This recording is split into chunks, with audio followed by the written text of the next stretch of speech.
কাল পর্যন্ত কি হয়েছে সেটা নিয়ে তুমি যদি আজকে রোজ রোজ মহারাজ একই জিনিস নিয়ে চলতে থাকো, তুমি যদি নিয়ে 10 বছর আগে কি হয়েছে, 5 বছর আগে কি হয়েছে সেই নিয়ে যদি সবসময় স্ত্রীকে খোঁটা দিতে থাকো, বা স্ত্রী যদি স্বামীকে খোঁটা দিতে থাকে, তাহলে সেই ঘরে কখনো সুখ কখনো শান্তি হবে না। যেই গৃহের মধ্যে, মনে রাখবে, স্ত্রী বা পুরুষ পুরানো কথাগুলোকে ভুলে যেতে শিখে যায়, যা হয়ে গেছে, ভগবান গীতায় অর্জুনকে বলেছেন না, গতম না শৌচামি, অর্জুন যা হয়ে গেছে সেইগুলো নিয়ে বেশি চিন্তা করতে নেই। আমাদের ব্রজভাষায় একটি কথা বলে, যে বিত গই ও বাত গই, যা পেরিয়ে গেছে সেটা শেষ হয়ে গেছে, সেটা আর ফিরিয়ে আনা যাবে না। কিন্তু কিছু কিছু মানুষের স্বভাব হয়, যেটা পেরিয়ে গেছে ওটাকে আবার টেনে টেনে নিয়ে আসবে। আরে তুমি এরকম করেছো, তুমি এই করেছো, তুমি সেই করেছো, তুমি ওই করেছো। তখন কি হয়, তখন কারোর কারোর মন হয় বোধহয় আমি আবার মরে যাই, আত্মহত্যা করে নিয়ে শেষ হয়ে যায়। এরকম নয়, যে বিত গই ও বাত গই। যত তাড়াতাড়ি ভুলতে শিখবে ততই জীবনে সুখী। তার জন্য মহারাজ শ্রী রামায়ণীজি খুব সুন্দর একটি কথা বলেছে, क्या सोचता रे पागल मनवा,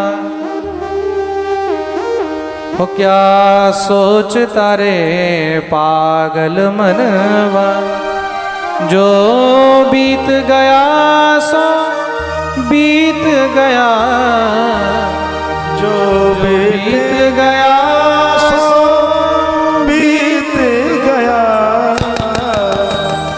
क्या सोचता रे पागल मनवा, क्या सोचता रे पागल मनवा, जो बीत गया सो बीत गया, जो बीत गया सो बीत गया, इस उजले मन में, इस उजले मन में सोच ही क्या, जो बीत गया सो बीत गया, जो बीत गया सो बीत गया, क्या सोचता रे पागल मनवा। এই পাগল মন, কি নিয়ে তুই সবসময় চিন্তা করছিস? যা হয়ে গেছে তা হয়ে গেছে। ঘরে যদি মেয়ে কোনো দোষ করে তা মা ক্ষমা করে কি না বলো? না মা বাবা বের করে দেয়? কি মেয়ে যদি কোনো দোষ করে তা মা বাবা কি বের করে দেয়?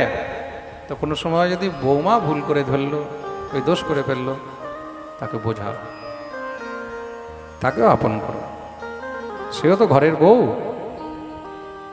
মেয়েকে তো কোনোদিন বলে না যে বেরিয়ে যা আমার ঘর থেকে, কিন্তু বৌমাকে কেন বলছে বেরিয়ে যা আমার ঘর থেকে? পরের মেয়ে বলে, তাকে আপন মানে।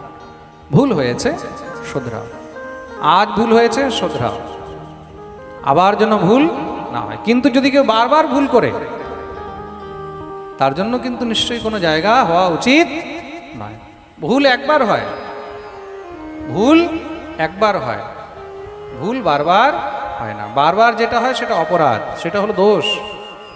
কেউ যদি কোনো জিনিস বারবার করছে, তার মানে মনে রাখবে সেটা তার স্বভাব হয়ে গেছে, আর এমন ব্যক্তিকে জীবন থেকে দূরে সরিয়ে দেওয়াই উচিত। ভুল একবার হয়, আর যেই একবার ভুল হয়েছে তার ক্ষমা অবশ্যই করা উচিত। স্বামী যদি কোনো ভুল করেছে, শুধু স্ত্রী নয়, ঘরের মধ্যে স্বামীও যদি কোনো ভুল করেছে, ঠিক আছে, তাকে বোঝাও। আরে ভুল তো রাবণও করেছিল, করেছিল কি না বলো? রাবণও তো ভুল করেছিল। রাবণ কি করেছে? মা ভগবতী সীতাকে তুলে নিয়ে এসেছে, তা মন্দোদরী রাবণকে বারবার বোঝাচ্ছে, একবার নয় বারবার বুঝিয়েছে, দেখো আমরা অনেক সুখে ছিলাম, আমরা অনেক সুখে আছি, তুমি এটা পরনারী নয়, তুমি এটা সাক্ষাৎ আগুন নিয়ে এসেছো, এই আগুন পুরো লঙ্কাকে জ্বালিয়ে ছাই করে দেবে। রাবণ বোঝেনি, মন্দোদরী চুপ হয়ে গেছে। মন্দোদরী মনে মনে বিচার করলো, তার মানে এখন রাবণের বিনাশ এসে গেছে, আর সেই বিনাশ আমি নিজের চোখে দেখব। তা একবার বোঝানো যায়, দুইবার বোঝানো যায় ভুল হলে, কিন্তু যখন বারবার হয় তখন সেটা অভ্যাসে পরিণত হয়ে যায়, আর যখন অভ্যাস হয় তখন সেখানে তার বিনাশ হয়ে যায়। প্রেম সে বলো। তা ঘরের মধ্যে অনেক রকমের অনেক সমস্যা হতে পারে, কিন্তু সেইগুলোকে আমাদের সবাইকে সামঞ্জস্য করেই নিয়ে চলা উচিত। আর একজন একে অপরকে বোঝাও, চেষ্টা করো যেন কোনো রকমের ঘর সংসারে কোনো সমস্যা না আসে। প্রেম সে বলো, আরে বলো না। তা এই সম্পর্ক, স্বামী স্ত্রীর সম্পর্ক, এটা শুধু এক জন্মের নয়, এটা জন্ম জন্মের হয়। এই জড়ি উপর থেকে হয়ে আসে, মনে রাখবে। জন্ম, মৃত্যু, বিবাহ, এইসব বন্ধন উপর থেকে তৈরি হয়ে আসে। আমরা চাইলেও এগুলো খণ্ডন করতে পারবো না। গুরু বশিষ্ঠ মুনি বলেছেন না, सुनहु भरत भावी प्रबल बिलख करहूं मुनिनाथ, हानि लाभ जीवन मरण यश अपयश विधिहात। ঈশ্বরের উপরে ছেড়ে দাও, ভগবান যা করবে ভালোই করবে। ভগবান আমার জন্য যা লিখে রেখেছে ভালোই লিখে রেখেছে। ভগবান কখনো কারোর খারাপ করেন না, মনে রাখবে। ঈশ্বরের কি ঠেকা লেগে আছে কারোর খারাপ করবে? হ্যাঁ, কারোর খারাপ করে কি ভগবানের কোনো লাভ হবে? বলো, কোনো লাভ হবে কি? প্রেম সে বলো। ভগবান কখনো কারোর খারাপ করতে যায় না। আমরা তো মনুষ্য, আমরা সব মূর্খ। আমরা ভগবানকে দোষ দিই, ভগবান আমার এই করে দিল, ভগবান আমার ওই করে দিল, ভগবানকে গালি দিচ্ছে। আরে রাম, ভগবানের ঠেকা লেগে আছে? ভগবান অত ফালতু? ভগবানের কাছে অত টাইম আছে তোমার জন্য যে তোমার জন্য খারাপ করবে? ভগবান যা করে সবার জন্য মঙ্গলই করে। খারাপ তো আমরা নিজেরা বেছে। প্রেম সে বলো।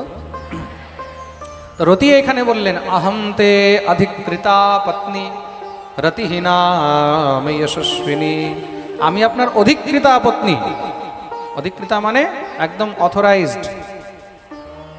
আমি আপনার একদম অধিকৃতা পত্নী, আপনার উপরে শুধু আমার অধিকার আছে। প্রেম সে বলো। কামদেবকে সমস্ত স্মরণ করিয়ে দিলেন। সেই প্রদ্যুম্নজি মহারাজ সম্রাসুরের সঙ্গে যুদ্ধ করেছেন, আর সেই যুদ্ধের মধ্যে মহারাজ সম্রাসুরকে সপরিকর গোবিন্দায় নমো নমঃ উদ্ধার করে দিলেন। ফিরে এসেছেন মহারাজ দ্বারকায়, খুব সুন্দর স্বাগত হলো। এই প্রকার প্রদ্যুম্নের জন্ম বৃত্তান্ত ইত্যাদি বর্ণন শ্রবণ করিয়েছেন। পরীক্ষিত প্রশ্ন করলেন, প্রভু শুনেছি ভগবানের অন্যান্য আর অনেক বিবাহ হয়েছিল। বলে হ্যাঁ হয়েছিল। প্রভু আর অন্যান্য বিবাহের বর্ণন শ্রবণ করতে চাই। শ্রী সুখদেব প্রভু বর্ণন করছেন। এক সময়ের কথা।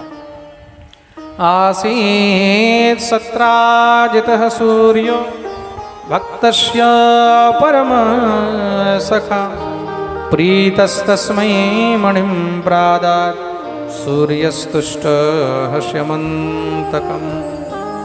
এক সময় সত্রাজিৎ নামক এক যদুবংশী দ্বারকার মধ্যে নিবাস করেন। তিনি সূর্যদেবের তপস্যা করে একটি মণি প্রাপ্ত করেছেন, আর সেই মণির নাম হলো সমন্তক মণি। কি নাম? জোরে বলো, শুনতে পেলাম না।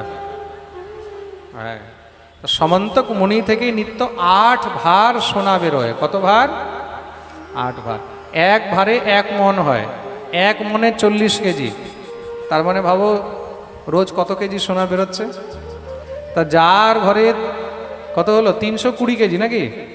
তো 320 কেজি সোনা যার ঘরে রোজ বেরোচ্ছে, তাকে কোনো চাকরির দরকার আছে?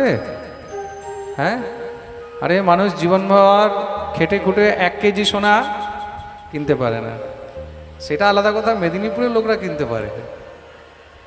প্রেম সে বলো। এখানে তো 1 থেকে 1 বড় বড় সোনার পার্টি আছে। হ্যাঁ, তো জীবন পেরিয়ে যায়, তাই তো। আর সেখানে 320 কেজি সোনা রোজ বেরোচ্ছে। ধনবান হয়ে গেছে, অথা ধনবান হয়ে গেছে। ভগবানের কাছেও খবর আসলো। ভগবান সত্রাজিৎকে ডাকালেন। সত্রাজিৎ সেই মণিটাকে গলায় ধারণ করে এসেছে ভগবানের